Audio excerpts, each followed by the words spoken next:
Um, Guys, a few weeks ago when we were in Vegas for World Masters, we got to do a seminar with Gracie. He is kind of an old school Jiu Jitsu practitioner and is definitely known as one of the best in the world in terms of his record that he has competing. So I'm going to share with you guys some of the top control techniques that he shared that day. So the first one is going to be how to mount the person from side control. So feel free to move around. So we're going to start here in side control. And there's many ways that you can mount, but when you mount for the person on the bottom, one of the things that sometimes that you learn when you're here is to be patient and to wait, because you normally can feel when they're going to mount. So you're kind of waiting for the moment, and then a lot of times you get caught in a half guard this way.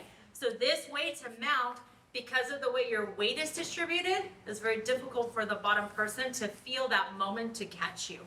So how we're gonna have this here is I'm gonna put this arm in the pocket so it can't bug me. And then this one, I'm gonna go over the shoulder, and it's gonna give me a good frame here, so that I'm able to cut the hip. And maybe you guys have seen that you cut the hip this way, you have the legs kind of like this, and we'll grab and then step over. So it's similar, but now what I want to do is that I'm gonna bring the leg closest to him. Instead of having it stretched, I'm gonna bring it close and kind of change the legs here. So I'm gonna bring the heel to my butt here, only so that this leg already is off the floor. So it's already off the floor. And if I mount this way, my weight is here, and then there is a change in the weight and coming on top. And this is where they usually grab the leg, and I get caught. So only by changing the weight, that I'm gonna bring the weight, that the heel's to my butt, and my weight is already kind of on top of him. There's no weight change for when I already go. And I step over, and then I open here, and then I'm able to mount. So we're gonna have this arm here, just because I don't want it to be bugging me and pushing me on the hip. I'm gonna have it in the pocket. I'm gonna have over the arm, forearm on the floor, and now I'm gonna switch here. But then the legs, I'm gonna move this one in, just so the leg kind of already is floating. And then I'm gonna come, step, open, finish here, and mount, okay? Let's go, guys. Ready, 1, 2.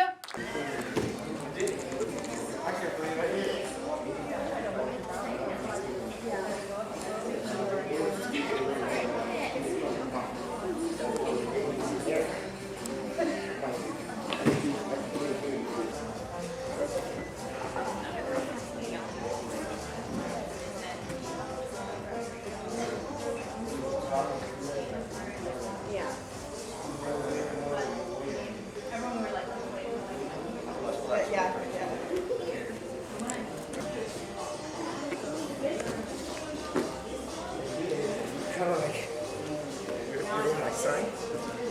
Okay, you're grabbing this arm.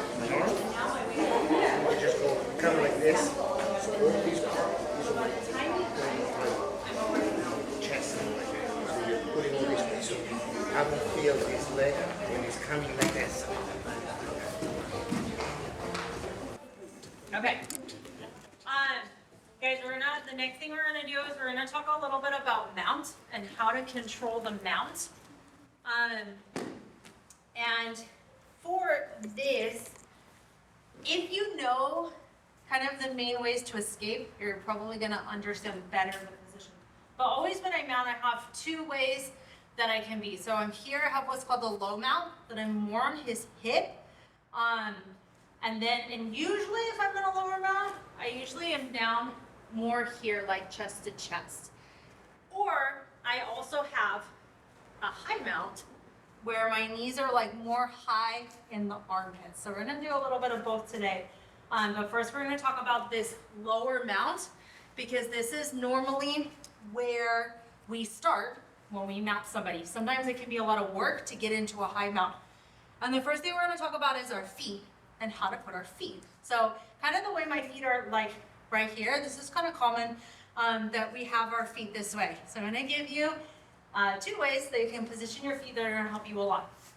So first, like the 2 main escapes that he has from here is the umpa, where he's gonna trap an arm, he's gonna bridge me, he's gonna roll me over. So this is one escape, very common. The second one is that he's gonna start pushing on my legs, and he's gonna catch me here, half guard and replacing full guard. Hopefully you guys have seen this in some capacity.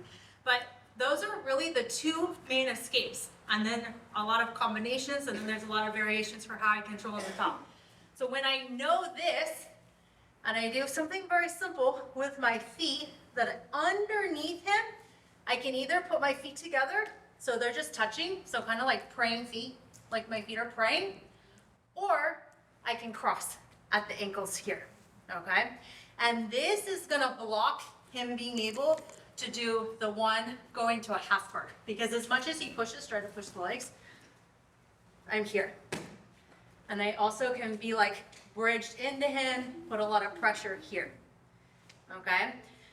One thing that is different is sometimes people think like, oh, I'm gonna put it here and I'm gonna do this kind of like grapevine-y thing, but this is actually very easy for him to get out of. Stretch this leg, bring it, and then bring it underneath.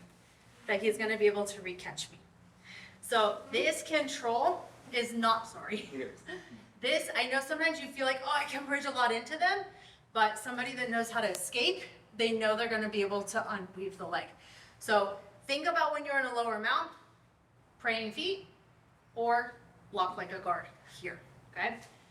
Then there's always a lot of things that I'm gonna do with my arms. We're gonna practice one control, and it has to do with hugging the head. So it doesn't matter the side. I'm gonna put the arm under the head, kind of like a pillow. I'm gonna keep the hand flat here. This allows me to have a lot of pressure here. And when I do this, he really only has one escape between having my feet either praying feet or lock like a guard and giving this arm. It's the trap and roll that direction, right? So if I'm kind of relaxed here, go bridge and roll me this way. I can get flipped over that way. So on the top, when I know this, and I understand that's the only escape he has, all I have to do is put my weight this way, a lot this way. So try to roll me, really try to roll me. Okay, so these are the things we're gonna practice with our partner. So we're gonna have our praying feet, we're gonna do the cross feet, do the grapevine too, and then the person on the bottom, unweave the leg. So try to have the person kind of do the escapes, and then also you're gonna hug and do the post, make sure the feet are correct too, and have them move a little bit, just so you guys can feel and understand the control on the top of the mount. Let's go guys, ready, 1, 2. Team partners. Here, hug his head. So that only happens because for you on the top, you don't have your control in the correct way. So your feet, like when you use the arm, you want to be looking away. Very heavy this way down. Yes. So you see that you're able to like weather the storm here, but he's going to try to support the mind.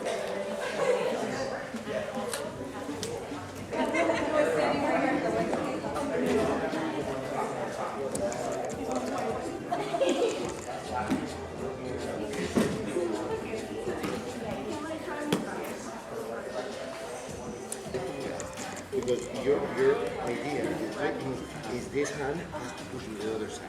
See how we're like this? Yes, like that. I think, yeah, you're still left feet there.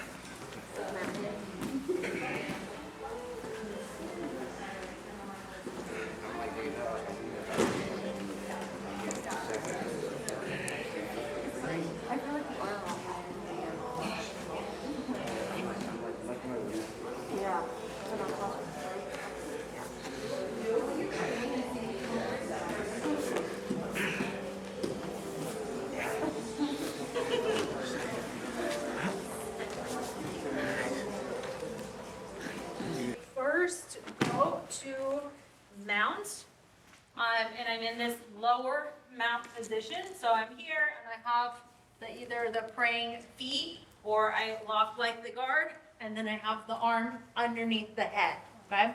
So already I'm already like here for the submission, so it's kind of like, what, try it. And if it doesn't work, it's usually gonna make them move a little bit and open up other things for you. So the hand underneath the head, I do wanna make sure that the palm is facing the mat.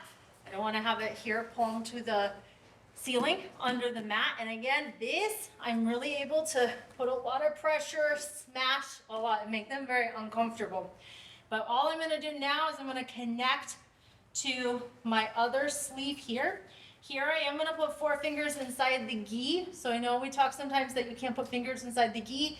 I can't put it inside my partner's gi, but I can put it inside my own gi.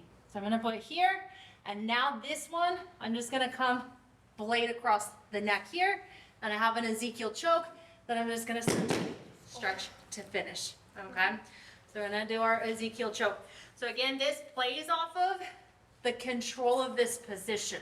So this is a really good place to practice, even just hanging out. And when you do specific training, see how long you're able to keep this position, control the position. And then you're gonna find a lot of times that the choke is here.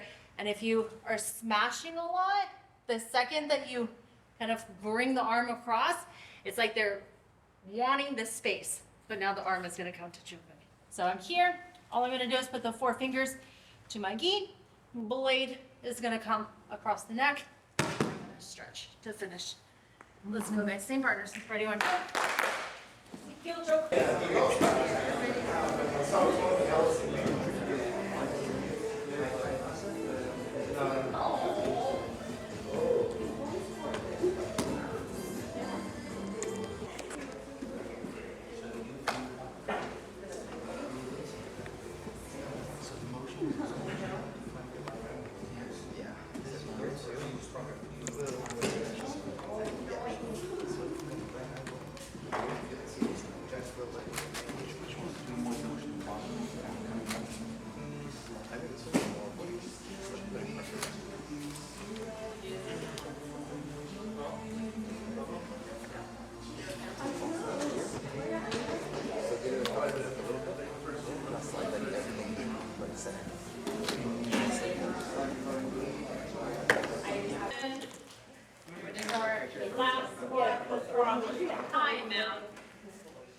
So one of the things that was very interesting that Professor Gracie talked about was that high mount is the only attacking position that you're able to attack, and you don't need your arms to control. So if I didn't have my arms and I'm here like in a side control, I need them to help keep myself here. Same when I'm on the back. If I'm on the back and I don't have a seatbelt, there's no way I will ever keep his back. So I need my arms also in this attacking position. But when I'm here in the high mount, I am able to control, and I don't need my arms per se. I'm able to control the position well. So there's an interesting thing that he noted, so I just wanted to pass it along. So if you are not playing with this position, to play with it a little bit, because you are able to have your hands free. So when I'm here in the lower mount, because I'm kind of close to the legs and he's always like pushing a lot, sometimes this is a reason that I will like to go to the high mount, just so I don't have to deal with going into this half guard kind of situation. So easy is just kind of like, think like you're walking, the knees on the floor, and they come here. My knees go into the armpits, and then the arms have nowhere to go. So they always usually come in this position. And now I have a very strong position to be able to do an armbar. And what I want to do for this armbar is I don't want to give him any space. Remember when you're trying to escape, space is your friend. This is why I do hip escapes and bridges. I'm trying to create space to use. So I don't want to give him any space to try to escape. So I'm going to choose the side. You can choose either side, but in general, the arm that's on the top is always going to be the easier arm to attack. So the arm, this one's on the top, so I'm gonna attack this one. I wanna just make sure that the knee goes even higher. So I'm gonna go even higher, and then I'm gonna sit kind of on top of him so that I'm able to move my leg here. So I'm gonna bring it and I'm gonna fold. So now I'm sitting like completely on top of him, okay?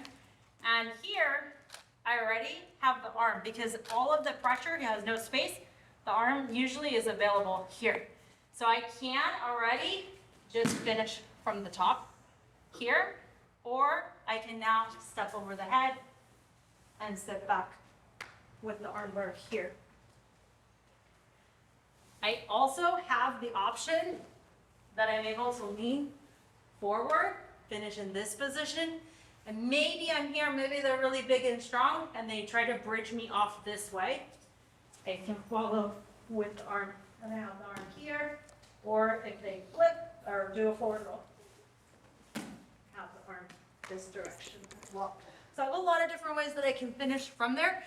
If you know them, feel free to play with them. If you don't know them, we're just gonna do two. So we're gonna do the one on the top and then the one kind of falling back traditional. So here I'm just gonna walk the knees up. So here, fold the arms the other way. So remember the arm that I want, this knee, it's gonna advance farther, and then I'm gonna just bring the leg across. But again, I wanna pinch everything together here. The arm is already exposed, so I'm kinda sitting on top of him. I'm able to bridge or step over the head and then fall down with the arm. It's already very free, just with how you're pushing them to this high mount position. Let's go, guys. Ready, 1, 2.